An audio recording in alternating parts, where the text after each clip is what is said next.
This talk focuses on a unique strategy for bringing together the best minds in industry, education, and academia to build the next generation of research. My name is Associate Professor Wesley Imms from the Learning Environments Applied Research Network, or LEARN, which is a collaboration between the faculties of Architecture, Education, and Medicine here at the University of Melbourne in Australia. And being a network, we enjoy collaborations with other organisations. And for the Innovative Learning Environment Student Experience Scoping Study project, which we're using to illustrate this talk, we are working closely with learning specialists located at the Edith Cowan University in Western Australia. Our LEARN group has conducted high-level research for some time into the design and use of innovative learning environments. A recently completed project, Innovative Learning Environments and Teacher Change, or ILETC, focused on teachers and how we can help them to transition into more innovative spaces and use them to improve student learning.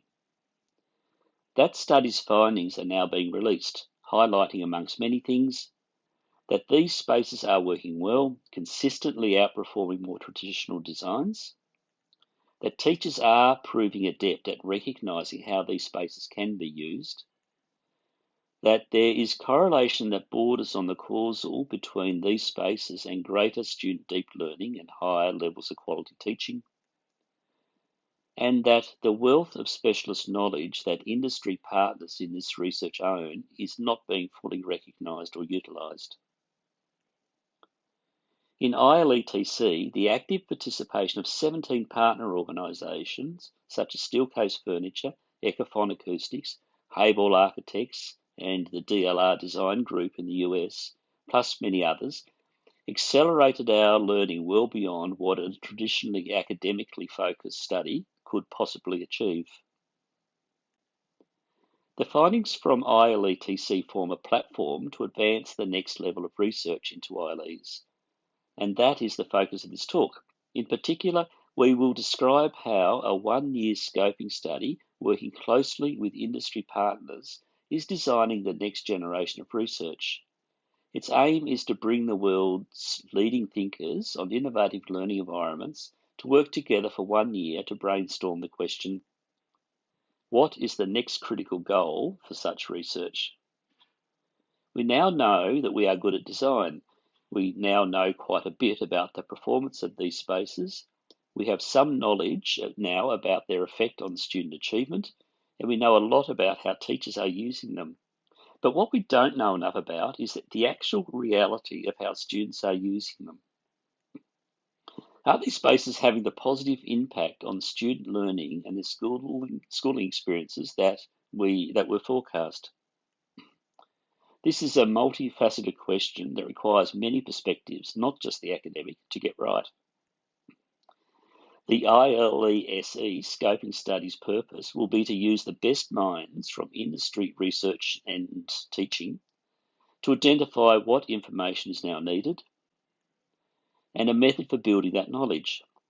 The ambition of this scoping study is to plan the acquisition of a substantive body of data that will act as an evidence base for future development of such spaces, no matter where they occur.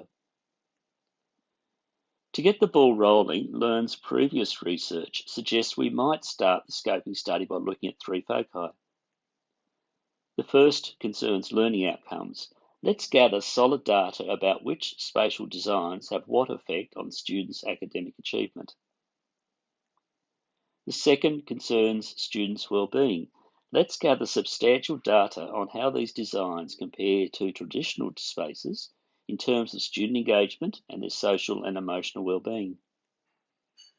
And the third focuses on students with disadvantage. Let's gather solid data about how these spaces meet the needs of students with, for example, physical and neurological disabilities and behavioural and social disorders. Whatever the foci that emerge, with active collaboration, industry, academic and education participation will help us to end up with a structure and a method for an international research project of unprecedented scale and importance. How are we implementing the scoping study? We began with building an international consortium of good minds.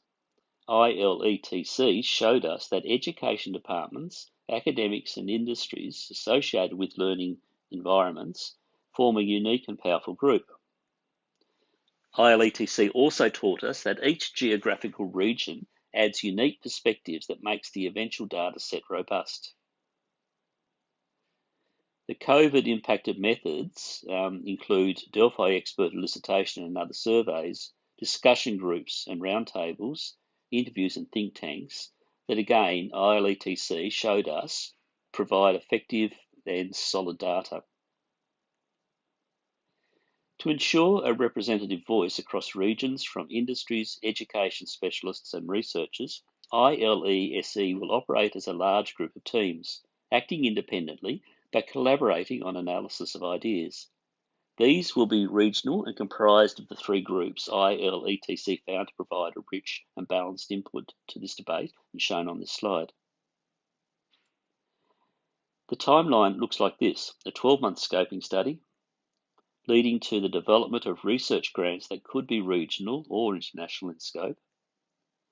A second output will be a summary white paper recording what education, academe, and industry across a range of countries see as the most pressing research issues. Subsequent grants from this study would be lodged hopefully in 2022. This would be the end of the scoping study and the beginning of substantial research. We now have 19 teams in ILESE representing 16 countries. These are organised into regions to match time zones, and in each team there is a sponsor, a leader who coordinates the activity of each team and acts as a conduit of information to and from the wider consortium. And there are the team members who represent three groups: academics, who are leaders in researching on this topic; education departments or leading schools who implement ILEs; and our allied industries, people or organisations who lead in the development of ILE infrastructure and use. The teams represent a wide diversity of geographical regions, socio-economic levels, and countries that vary widely in terms of how far they are down the ILE journey. We have education departments, leading schools, leading researchers. We have professional learning groups, consultancy groups, designers, architects, acousticians, furniture providers, lighting experts, construction groups, professional organisations, window manufacturers, ICT providers, and more. This huge range of opinion ensures the scoping study is informed by the widest possible ILE development voice. The three groups contribute to the scoping study. The three groups contribute to the scoping study. The management team is responsible for administration and for research activity. The regional teams we just spoke of, who provide expert input into the survey generation, survey analysis, and provide unique geographical and cross-sector advice. And finally, the Delphi study experts, some of whom may be anonymously come from within the teams, but the majority will come from the broader ILE community. The study will progress through 4 stages. Stage 1 sets up the project, recruits experts, and builds the important first survey. Stage 2 will cover the bulk of the work, a Delphi survey eliciting responses from cross-disciplinary experts to reach a consensus of opinion about the study's research methods. Stage 3 will verify that consensus. Stage 4 will summarise the results and will use those data for the white paper and will map an agenda for research based on these results, including, perhaps, the preparing of major grant applications. Through this process, each group within the project plays an important part. The management team delivers first draft information to the teams via online workshops. Teams verify or modify that analysis and help draft the next round of Delphi surveys. Delphi experts complete the survey. The importance of the role of the teams lies in using their collective expertise to direct what knowledge the experts are being asked to contribute. This process is continued through further rounds to slowly refine expert opinion. Consensus by experts is unlikely to occur immediately.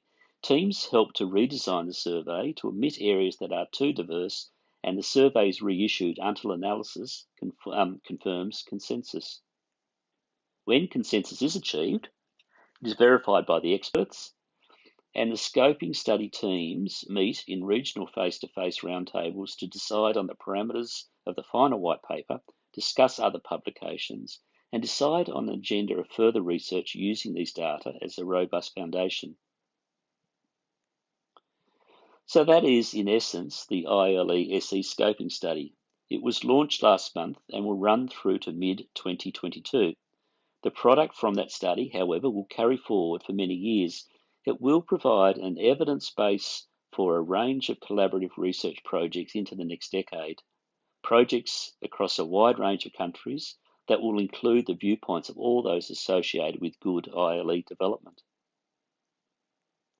The point we are making in this presentation is that with some careful planning, it is quite feasible to have high-level input from a range of sectors in exploratory research like this about innovative learning environments.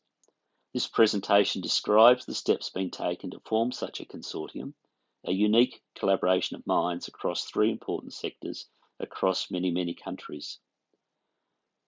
The academics bring research skills and specific knowledge to the project. The education sector partners bring a realistic perspective on how such spaces do and should run, and the wide array of industry partners bring research and development knowledge relevant to their specific areas. These three groups form the central core of the scoping study. While the management team are critical to conceptualising and organising the project, and the Delphi experts offer highly specialist perspectives on issues presented to them by the survey, it is the input of all three groups that bring coherence to this picture. This is an ambitious plan, but it is likely to succeed as it is built on the knowledge and the processes of previous successful research projects. The scoping study is designed to lead us towards a significant international longitudinal study or studies that will provide the critical data needed to underpin future learning environment development and investment. We would argue that this cross-sector collaboration is the future of research, not only in our field, but in the broader array of applied research. Through strategies that embrace iterative research design and inductive analysis, it is feasible to gather high-level knowledge that extends our thinking in unique ways. I want to thank you for listening. We look forward to further conversations. Thank you.